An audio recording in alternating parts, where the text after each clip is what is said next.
임해줄 관객 여러분께 인사 먼저 부탁드리겠습니다. 앞에 있는 마이크를 각자 사용하시면 됩니다. 네, 메이드프 이치아더를 만든 김소연입니다. 네, 안녕하세요. 저는 고마운 사람에서 진아 역을 맡았던 배우 신지유입니다. 인사해달라고 했더니 정말 인사만 해주셔서 그 서머프라이드 시네마 오늘 오신 관객 여러분께 이 영화제에서 영화를 상영하고 같이 영화를 본 기분에 대해서 일단 간단하게 여쭤볼까요? 긴장도 풀 겸? 네, 오늘 영화를 같이 다시 보시고 영화제 상영한 소감은 어떠셨어요? 전 이제 작년에 프라이드 영화제에서 보고 거의 1년 만에 다시 봤는데요. 다시 극장에서 볼 수 있게 불러주셔서 너무 감사하고, 또 여름을 배경으로 만든 영화인데 또 다시 여름을 보게 돼서 의미가 깊은 것 같습니다. 네, 저도 극장에서 영화를 다시 본 게 엄청 오랜만이었는데 다시 보니까 오랜만에 보니까 부족한 점도 제가 부족한 점도 많이 보이고 그래도 극장에서 이렇게 조금 코로나가 조금 풀려서 많은 분들과 함께 볼 수 있어서 너무 좋았습니다. 서로 출연하고 연출하신 영화를 방금 같이 보신 거잖아요. 공개적으로 이야기하기 조금 쑥스러울 수도 있지만 어쨌든 각 영화에 대한 감상은 어떠셨는지도 좀 들어보고 싶어요. 신지배우님 메이드프 이치아더 어떻게 보셨어요? 좀 너무 독특해가지고 깜짝 놀랐어요. 그런 상상력을 막 영화로 만드신 게 좀 되게 신기하고 재밌었어요. 네. 그리고 감독님은 네, 신지배우 출연자 어떻게 보셨나요? 저도 고마운 사람 되게 재밌게 봤는데요. 되게 감정선이 섬세하셔서 보면서 뭔가 진아의 마음에 굉장히 이입이 되는 순간이었던 것 같아요. 말씀하신 것처럼 진아의 감정에 좀 이입하는 질문들을 저 역시 드리게 될 것 같고 메이드프 이치아더 같은 경우는 그 독특한 상상력에 대한 질문을 좀 드리게 될 것 같습니다. 채팅방에 질문 올려주시는 동안 간단하게 몇 가지 여쭈어보고 관련해서 채팅방에 올려주신 질문들을 가지고 다시 이야기를 나눌 텐데요. 고마운 사람부터 이야기를 좀 시작을 해볼까요? 감독님들이 오늘 참석을 하지 않으셔가지고 연출에 대한 아주 자세한 대답은 들려주시기 어려울지라도 그래도 영화에 대한 이야기도 같이 좀 부탁을 드리고 싶은데요. 일단 감독님들과는 어떻게 만나시게 되셨어요? 예전에 영화제 뒤풀이 자리에서 그렇게 인사를 함께 할 일이 있었는데 그러고서 그때 되게 재밌게 이런저런 이야기들을 나누고 그러고서 이제 한참 잊고 지내다가 갑자기 이제 연락이 와서 이 고마운 사람을 함께 했으면 좋겠다고 연락을 주셔서 하게 됐어요. 영화를 연출한 허지은 이경호 감독님 얘기를 지금 해주셨고요. 왜 이 영화를 같이 하자고 하시던가요? 어떤 식으로 감독들이 프로포즈를 하시던가요? 오래돼서 기억은 또 잘 안 나는데요. 안 나는데 그 당시에 영화제에서 나누었던 이야기들이 되게 행동하는 여성들에 대한 이야기를 나누었었고 페미니즘에 대한 이야기들도 많이 나누었었는데 그래서인지 이 영화를 만들 때 제가 생각이 나셨다고 그렇게 말씀해 주셨어요. 영화의 첫 장면을 보고 사실 저는 이런 흐름일 거란 예상을 전혀 못했어요. 시놉시스를 읽고 나서는 이제 이런 흐름이었겠구나라고 생각을 했는데 첫 장면은 엄마와의 관계를 보여주기도 하는 영화이다 보니까 이제 엄마와 이 주인공의 상황이 가장 처음에 드러나고 수건을 게다가 아주 일상적으로 덤덤한 풍경 안에서 엄마나 여자 좋아해요. 커밍아웃을 하는 장면으로 시작하거든요. 이게 시나리오 상에서도 가장 첫 번째 장면이었나요?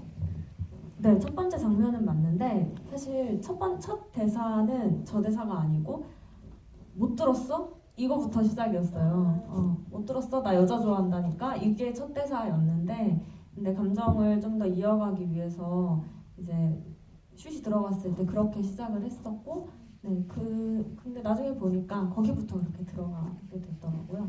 네. 엄마와의 관계를 보여주는 설정 하나를 더 얹어준 게 지금 연기하신 진아라는 캐릭터를 이해하고 뭔가 살을 덧붙이기에 조금 더 구체적인 제스처였을 거라 생각 들거든요. 어떠셨어요? 네, 저는 그 장면이 사실 제일 어려운 장면일 거라는 생각이 들었던 게 엄마한테 어쨌든 커밍아웃을 한다라는 게 엄청 힘든 일이잖아요. 그래서 그거를 어떤 방식으로 할까에 대해서 되게 고민을 많이 했었고, 그리고 유튜브도 많이 찾아봤었고, 다른 분들은 어떻게 했는지 경험담이 올라와 있는 것들이 좀 있더라고요.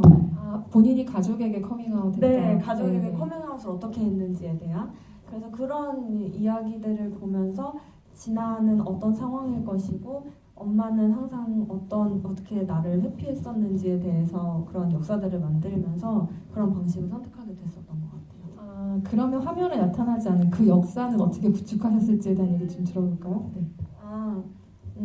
일단 감독님들이 힌트를 먼저 주셨던 거는 이게 시나리오로 쓰여지기 전에 이경호 감독님께서 단편 소설로 먼저 만드셨던 작품이었어요. 그걸 토대로 영화로 만든 거였기 때문에 그 안에서 되게 많은 힌트가 있었어요. 엄마와 이 진아가 둘이서 어떤 식으로 살아왔고, 그리고 엄마는 항상 자기의 밥벌이가 이 가정을 유지시키는데 유일한 수단이니까 항상 무슨 일이 있어도 딸의 소리를 다 이렇게 단절시키고 그냥 눈 가리고 달리는 소? 말처럼 그렇게 직진하면서 살아왔다라는 그런 가정을 하고 시작을 한 것 같죠. 아, 그러면 얘기하시는 걸 들어보면 그 단편 소설을 보셨던 것 같네요, 그죠? 네, 나중에 제가 네. 보여달라고 해가지고 네, 보고 많이 구축을 했어요. 그러면 그 단편 소설의 내용과 이 영화의 내용은 비슷한가요? 아니면 좀 크게 달라지는 부분도 있나요? 소설에서는 그 선생님의 그 후의 이야기, 그러니까 학교를 나가서 어떤 식으로 살아왔고, 그리고 진아를 만났을 때 나는 이런 삶을 살아왔어라고 하는 내용들이 조금 더 들어가 있는 부분이 좀 다르고요. 다른 것들은 거의 비슷한 것 같아요. 네. 배우로서 단편 소설로 먼저 쓰여진 이야기를 읽는 건 어떤 느낌인가요? 왜냐하면 각본의 형태로 쓰여진 무언가에서 미처 다 이야기되지 않는 부분들을 상상하기도 하고 거길 또 채워넣는 게 연기의 과정이기도 하잖아요. 근데 단편 소설이 먼저 있으면 도움이 될 것 같기도 하고 뭔가 새롭게 이야기를 채워넣을 여지가 좀 없어지는 것 같은 상상이 들기도 하거든요. 어떠셨어요? 그 부분을 염려하셔서 저한테 볼지 안 볼지 선택권을 주셨던 것 같아요, 감독님이. 근데 저는 그걸 보는 게 훨씬 더 어떤 디테일을 잡는 데 도움이 될 거라고 생각을 해서 그래서 보여달라고 했었고, 역시나 봤을 때 디테일하게 들어가 있는 부분들이 진아가 그냥 시나리오만 읽었을 땐 이런 성격일 것 같았는데 이걸 읽으니까 이런 부분을 약간 이런 식으로 연기를 해야겠구나. 예를 들면은 저는 조금 더 적극적인 진아처럼 행동을 할 것 같았거든요. 그러니까 할 수 있는 게 고작 싫어요인 게 너무 답답한 거예요. 저라면 막 머리채 잡거나 되게 적극적으로 했을 것 같은데 그게 아니어가지고. 근데 여기에서 진아는 그런 말들을 못하는 인물로 소설 안에서 여태까지의 삶이 그런 식으로 약간 방어적으로 살아왔던 기질이 있기 때문에 그렇게 할 거라는 게 조금 납득이 됐었던 것 같아요. 그 싫어요 얘기가 나와서 저도 안 그래도 그게 궁금했어요. 그러니까 정말 여기서 누르는 거 말고 이 사람이 아무런 제스처도 취하지 않고 그 폭력적인 정말 그 아저씨의 행동 앞에서 그냥 가만히 안 들린다의 느낌으로 좀 서 있는 이런 느낌으로 그 장면이 처리가 되는데 방금 말씀하신 것처럼 방어적인 삶을 살아왔고 그리고 본인의 어떤 성적인 지향을 들키지 않으려고 굉장히 많은 갑을 두르고 살아왔던 사람이라면 충분히 할 수 있는 행동이지 않을까라고 조심스럽게 생각하긴 했지만 감독들과 이야기를 나눌 때 그 장면에 대한 아이디어를 역으로 조금 더 제안하신 게 혹시 있지 않았을까라는 생각도 들었거든요. 이 정도 행동은 해도 되지 않을까요? 라던가. 네. 사실 거의 하지 않고 그냥 감독님의 뜻을 따라갔었는데 유일하게 제가 하고 싶었던 거는 사실 그 막 USB 달라 그러는데 자기 혼자 막 나와가지고 막 자리 뺏어가지고 막 이렇게 누르잖아요. 그럴 때 들어가시라고 말할 때 저 같았으면 정색을 하고 되게 단호하게 얘기할 것 같은 거예요. 근데 하지 마시라고. 근데 그것도 허락을 안 하시는 거예요, 감독님들이. 그래서 죄송한데 그거는 이렇게 하시면서.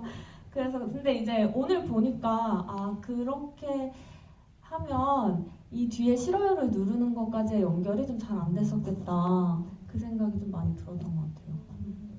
감독님들이 자리하지 않으셨기 때문에 구체적인 이야기까지야 뭐 속내는 모르겠지만 저는 이 영화가 굉장히 과감한 부분 중에 하나라고 생각하는 건 어쨌든 그 수업 시간에 중년 아저씨가 만든 그 영상을 통해서 퀴어를 혐오하는 풍경을 정말 가감없이 펼쳐 보였잖아요. 일상에서 받고 있는 폭력적인 시선들, 언어적인 폭력들 이런 것들을 보통은 뭐 그랬다고 치고 이제 여기서 일어난 상황들을 보여주는데 그걸 너무 학생이 만든 영상으로 오랜 시간 이 영화의 부분을 할애해서 그 장면들을 보여준 거예요. 그래서 이거는 굉장히 과감한 제스처이기도 하고 굉장히 직설적인 제스처라는 생각도 들었는데 그 부분에 대해서는 감독님들과 어떤 이야기를 나누셨거나 혹은 본인이 어떤 해석을 생각했거나 한 부분이 있을까요?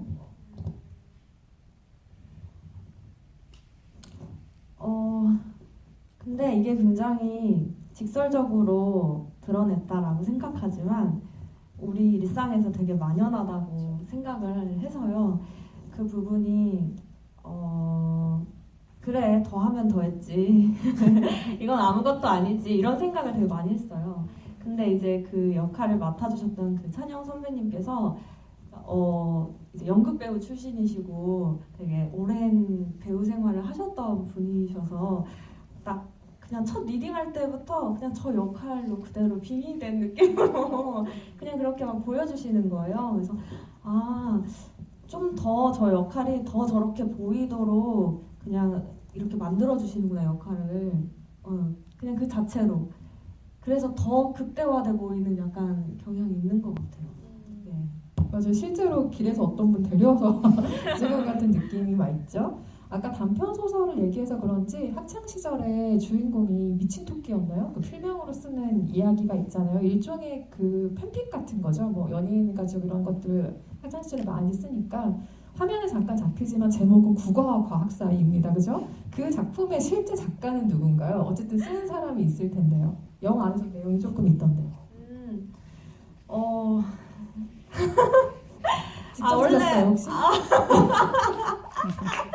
아니 원래 이제 감독님들이 쓰셨는데 제가 보니까 감독님 팬픽 이렇게 쓰면 안 돼요.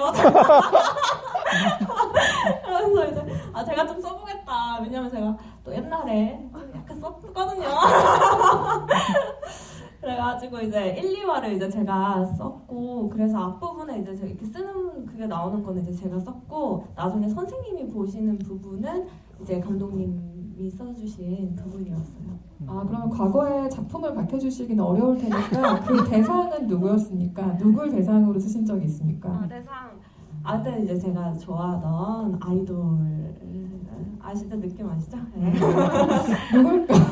누구죠? 팀이 누구예요? 당시에 이제 네. 저 때는 약간 G.O.D가 G.O.D 생각하신 분 아무도 없죠 지금. 다 그 다음 아이돌을 왠지 생각하셨을 것 같은데. 있어요? 네, 이 영화의 영재가 온 화이트 윈드 월이에요. 그리고 영화 중간에 백석의 이 시가 중요하게 나오기도 하죠. 흰 바람벽이 있어라는 시를 실제로 읽기도 하고 여러 번 이야기가 되기도 하는데요. 그 시와 이 영재에 대한 이야기는 어떻게 들으신 바가 혹시 있나요?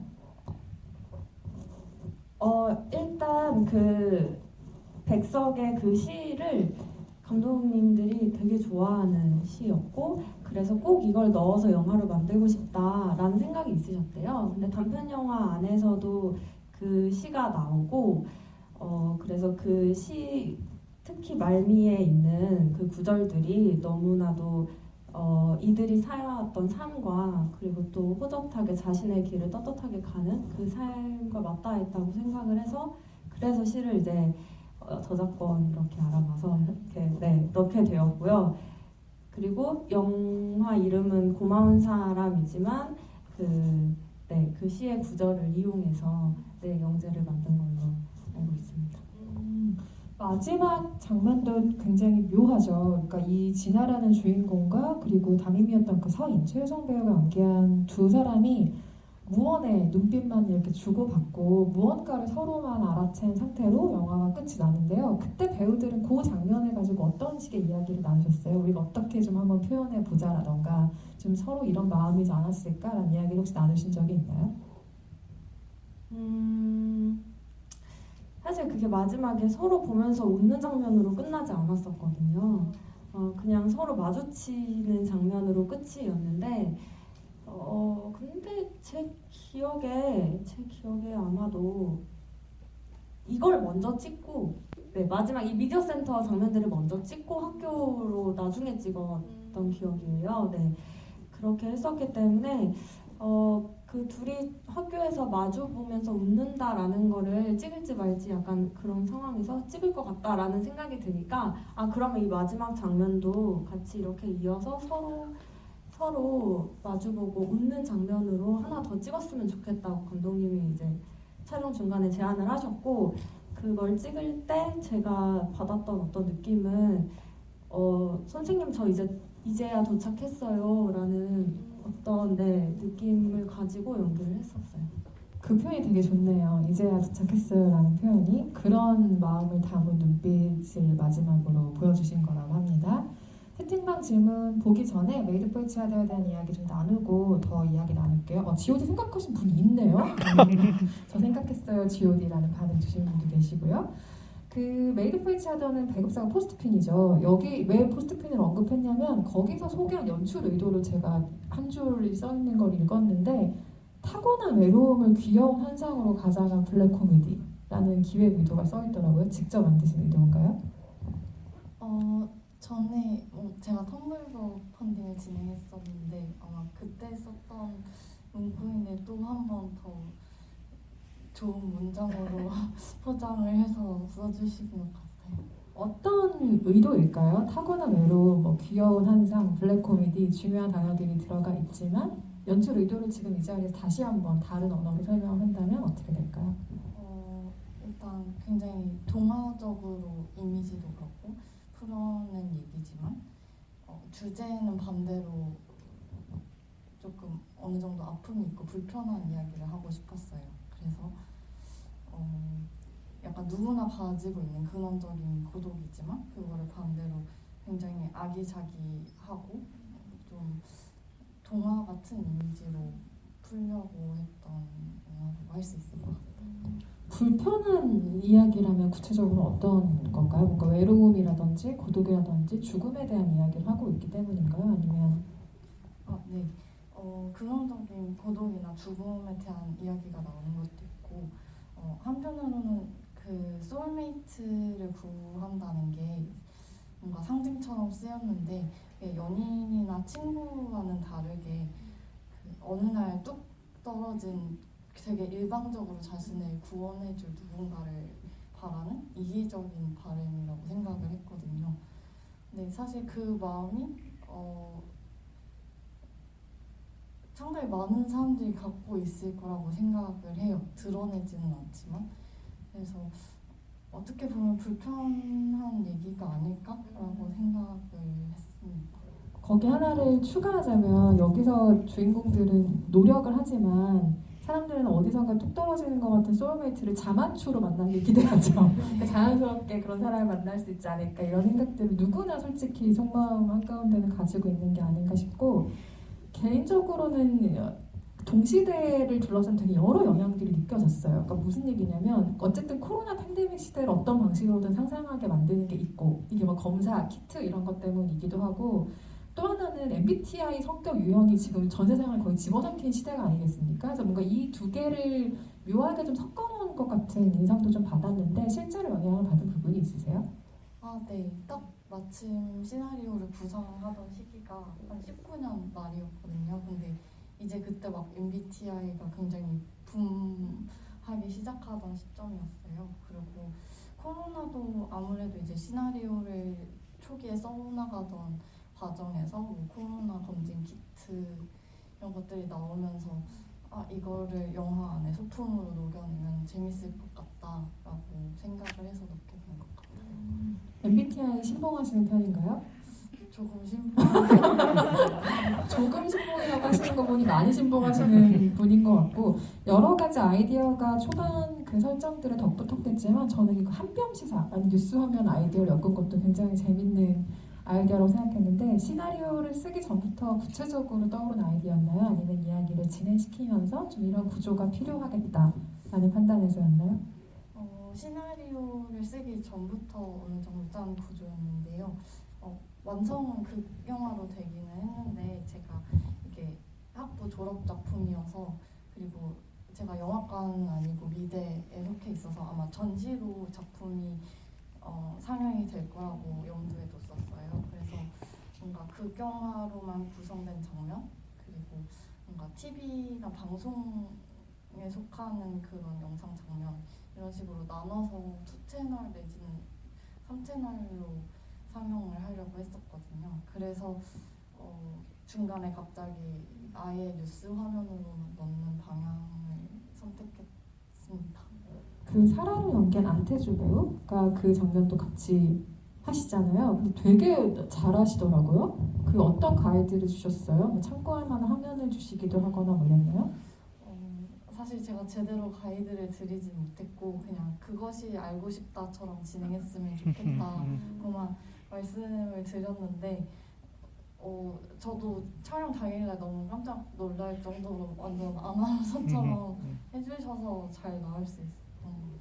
그러게요. 톤은 그것이 아나운서고 뭐 그 뉴스의 지향성 이런 건 전혀 상관없이 아나운서 톤만 생각하면 약간 MBN의 김주아 앵커 같은 톤도 좀 있고 굉장히 인상적인 장면이기도 했습니다. 그리고 감독님이 그 90년대 후반생이시더라고요. 근데 제가 이 영화를 보고 그 연령대를 짐작할 수 없었던 이유가 뭐냐면 이게 되게 90년대 말 일본 영화풍의 느낌이 좀 있는 거예요. 어떤 면에서는. 그래서 캐스팅부터 저는 약간 그런 느낌이 있다는 생각이 들었고 중간에 특히 그 둘이 함께 시간을 보내는 몽타주 장면이나 이런 거는 이와이 슌즈로 대변되는 정말 90년대 말 감성이거든요. 그래서 이게 어떤 레퍼런스 때문에 이렇게 튀어나온 상상력들일까 이런 게 굉장히 궁금하기도 했는데 그 부분에 대한 이야기를 듣고 싶어요. 그 90년대 일본 영화 같다라는 인상에 대한 생각은 어떤가요? 정확히 간파하신 것 같아요. 제가 90년대에서 이제 2000년대 초반 일본 영화를 되게 좋아하거든요. 그래서 특히 혐오스러운 마츠코의 일생에서도 제일 많이 영향을 받아서 만들었고 그리고 이제 이와이 슌지의 릴리 슈슈를 보고 저 캠코더로 찍는 장면들을 구상했기 때문에 딱 맞는 것 같아요. 그때 느낌이 90년대생에게는 어떻게 비춰지나요? 그 태어난 시기랑 비슷한 때 만들어진 영화들을 보고 참고하면 좋겠다라는 레퍼런스로 아이디어를 얻은 거잖아요. 그때 영화들이 지금 세대한테는 어떻게 좀 보이는 것 같아요? 물론 개별성이 다르겠죠. 각자 갖는 인상이 좀 다르겠지만 감독님이 그 시절 영화들을 갖는 인상은 어때요? 지금 언급하신 90년대 일본 영화들? 저는 뭔가 제가 겪어보지 않은 시대인데 오히려 때로는 제가 실제로 사는 현실보다 그 영화들에 더 뭔가 진정성이 있다고 느껴질 때가 많았어요. 뭔가 현실이나 요즘 나오는 스마트폰이나 SNS나 그런 되게 현대적인 요소들이 개인적으로는 되게 가볍게 느껴졌던 것도 있고 그래서 그와 상반돼서 오히려 90년대 뭔가 조금 아날로그적인 그런 화면들이 뭔가 사람이 뭔가 가상에 빠지지 않고 좀 더 실제 삶에 집중한다는 느낌이 있어서 더 좋아하는 것 같아요. 릴리 슈슈의 모든 것을 좋아하신다면 코고나다 애프터 양을 필히 좋아하실 것 같습니다. 아직 안 보셨다면 보셨으면 좋겠고요. 여기 주인공이 사라와 이본이잖아요. 이 캐릭터 캐스팅에 대한 얘기도 듣고 싶어요. 얼굴이 굉장히 집중력 있는 배우들이고 한번 보면은 좀 인상을 잊기가 어려운 인상들을 가진 배우라 생각이 들었거든요. 말씀하신 그 레퍼런스에 딱 맞는 캐스팅 얼굴들이기도 하고요. 캐스팅에 대한 얘기도 좀 듣고 싶어요. 사실 시나리오를 못 쓰고 이제 졸업 작품을 준비해야겠다라는 모든 생각을 하기 전에 이제 안태주 배우님을 SNS 상으로 팔로우하고 알고 있었어요. 그리고 전부터 꼭 한번 작업을 같이 해보고 싶다는 희망 사항이 있었는데 이제 또 태주 배우님이 전에 출연하신 짧은 단편 필름이 있는데 굉장히 거기서 봤던 감정 연기가 굉장히 우울증이 있고 아픔이 있는 인물인데 거기서 짓는 표정이 되게 용감해 보이는 거예요.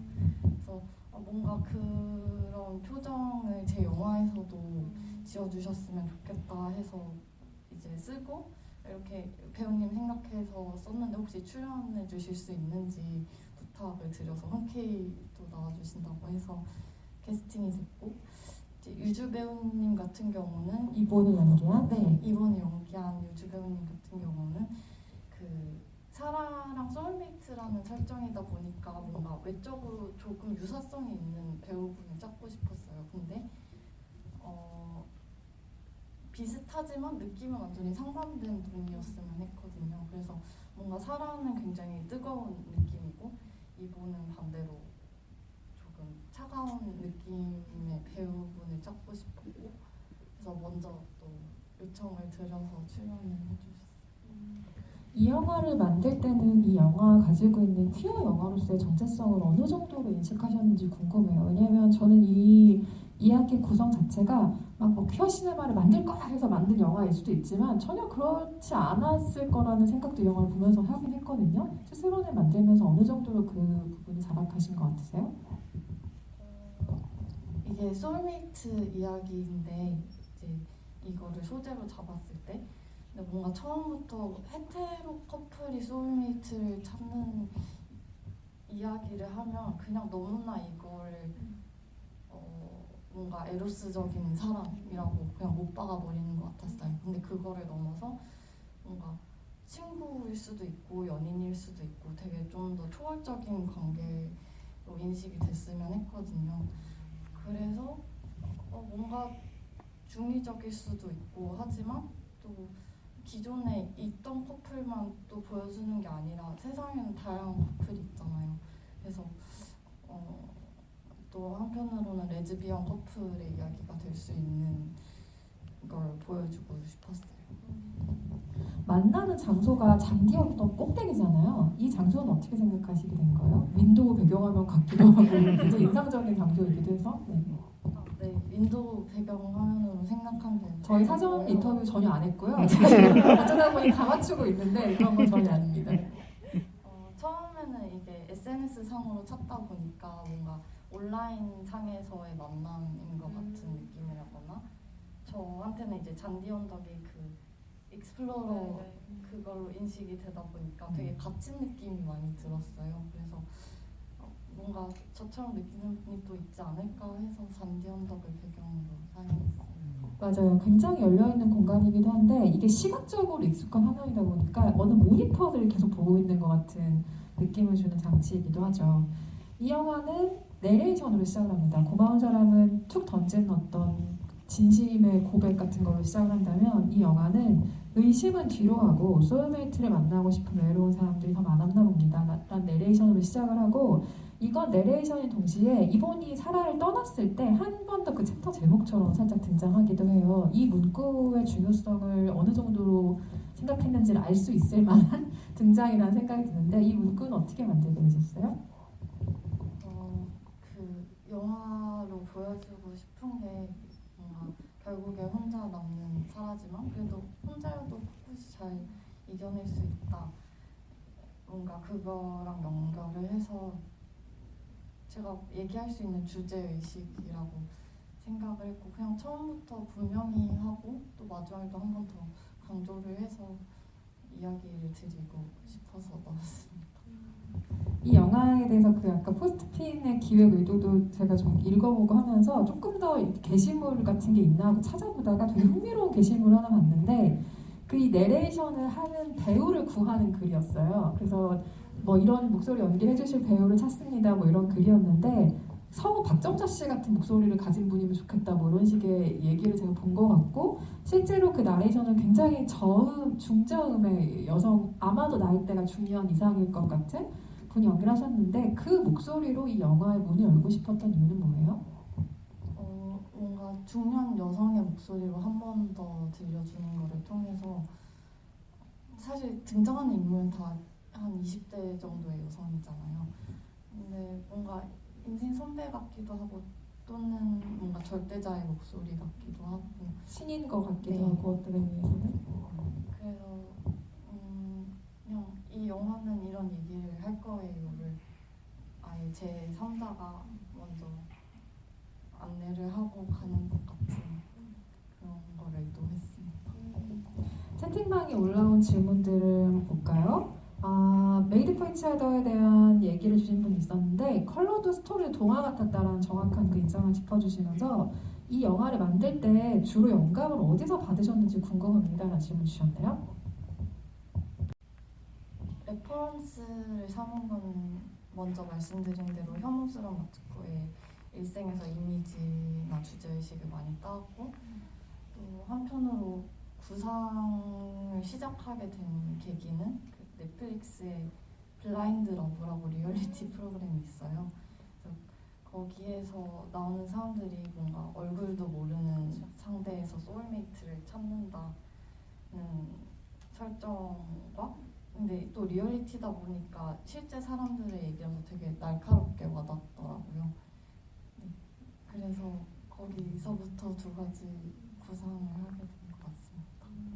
관련해서 그 구상하는 과정을 조금 상상해보면 여기는 여러 가지로 이 안에 세계관을 즐겁게 구축한 설정들이 있잖아요. 뭐 소울메이트 스캠 성격 검사라든지 유형을 뭐 아마도 A부터 쭉 있겠지만 뭐 B3 유형으로 나눠서 이건 뭐 흔들리는 이상주의자 이런 식의 이름을 붙여본다든지 뭐 무지개 키트를 상상해본다든지 이런 식으로 상상하는 과정이 아무래도 전공에 영향이 좀 있었을 것 같기도 하고 영상 디자인을 전공을 하시니까 그 과정을 좀 즐겁게 상상하면서 막 이것도 재밌지 않을까 막 이랬을 수도 있을 것 같고 한편으로는 소울메이트를 찾는 과정을 어떻게 이걸 보여줘야 될지 오히려 고민을 엄청나게 한 결과일 수도 있다는 생각이 들었는데 어떤가요? 그 과정들을 만드는 상황은 어땠어요? 사실 저는 되게 재밌게 구성을 했고 뭔가 사실 하나하나 다 조금 뭔가 엉터리 같은 느낌이 있고 해서 혼자서 많이 웃으면서 이렇게 하면 좀 웃기지 않을까 그렇게 기대를 하면서 짰습니다. 웨스 앤더슨 영화 같은 느낌도 받았다는 이건 최고의 칭찬인데요. 미학적으로 되게 완벽한 느낌이 있었다는 거잖아요. 라는 반응도 올라왔고요. 이 질문 되게 날카롭네요. 감독님은 소울메이트가 있으신가요? 라는 질문 주셨네요. 전에는 제가 항상 소울메이트가 없다고 대답을 했었는데 근데 이제 와서 또 생각해보면 특별한 게 아니라 그냥 오히려 뚝 떨어지는 어떤 대상이 아니라 그냥 계속 함께 시간을 쌓아온 뭐 친구들이라던가 같이 같은 비슷한 경험을 함께 하고 이야기들을 많이 나누고 그랬던 친구들이 뭐 다름이 아니라 소울메이트가 아닌가 요즘에는 그렇게 많이 생각을 하는 것 같아요. MBTI 신봉자라고 밝혀주신 이상 이 질문을 피해갈 수 없어요. 감독님 인프피이신가요? 라는 질문도 올라와 있네요. 맞습니다. 파악이 쉬운 분이에요. 그 영화에서 만들어졌던 부분에 대해서 제가 오늘 공교롭게 다 맞췄고 지금 MBTI까지 다 맞춰버리는 결과가 생겼습니다. 배우님 MBTI도 궁금해요. 라는 질문이 안 나올 수 없죠. 네, 바로 마지막에 질문해 주신 분입니다. 저는 MFP입니다. MFP와 INFP를 모시고 두 분의 성향과 전혀 같지 않은 제가 지금 진행을 하고 있어요. 메이드 포 이치 어더에 대한 질문이 하나 더 있는데요. 왜 그 주인공이 원피스가 빨간색이었을까요? 사실 무슨 색이든 간에 신선한 상상력에 감탄했을 텐데 그래도 그 색을 고르신 이유가 궁금합니다라는 질문 주셨어요. 일단은 잔디밭에 서 있을 때 강조되게 보여주고 싶어서 보색을 선택을 했고요. 그리고 의미를 담자면 사랑하면 제일 바로 떠오르는 색이 빨강이라고 생각해서 네 그렇게 넣은 것 같아요.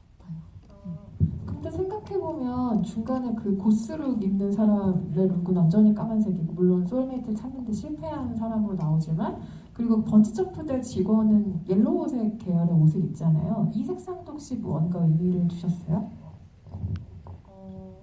고스룩 같은 경우에는 그냥 고스룩 캐릭터를 넣고 싶어서 단순히 이제 검정색 옷을 많이 입으시니까 넣게 됐고, 이제 노란색 옷 같은 경우에는 뭔가 되게 순수한 인물이라고 생각을 했기 때문에 또 그런 뭔가 아이 같은 색깔은 저는 노란색이라고 생각을 해서 그렇게 배정을 해드렸던 것 같아요. 그리고 뭐 마지막에 이번은 핑크색을 입고 나오는데 그냥 저 혼자서는 이제 빨간색하고 노란색을 섞은 핑크색이 나왔거든요.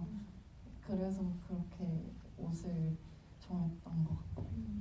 잔디 언덕에 대한 질문 하나 더 올라와 있는데요. 잔디 언덕에서 촬영 구도가 궁금합니다. 인물과 거의 같은 높이에서 수평적으로 찍으신 것 같아서 신기했어요. 라는 질문 줬어요. 그러니까 언덕의 상황을 생각하면 찍는 사람이 좀 내려와 있어야 될 것 같은데 이게 완전 수평이라 좀 신기하셨다는 의견인 것 같아요. 실제로는 언덕이 상당히 가파라서 되게 위에 있었고요. 카메라는 완전 밑에서 찍었는데 엄청 높여서 아래 의자를 두고 까치발을 들고 이제 키가 크셨거든요. 촬영 감독님이. 그래서 그 화면을 찍은 다음에 저 내려서 보여주시고 그런 식으로 최대한 높여서 촬영을 했어요. 구도에 대한 궁금증이 풀리는 답변이었고요. 고마운 사람에 대한 질문도 올라와 있는데요. 고마운 사람은 대사가 인상적이었는데 특히 첫 대사가 인상적이었던 것 같아요. 아까 우리가 이야기를 나눈 이게 어쩌면 가장 어려운 대사였을 수도 있겠네요 라는 질문 주셨는데 그 외에 조금 더 표현하기 어려운 대사가 있으셨다면?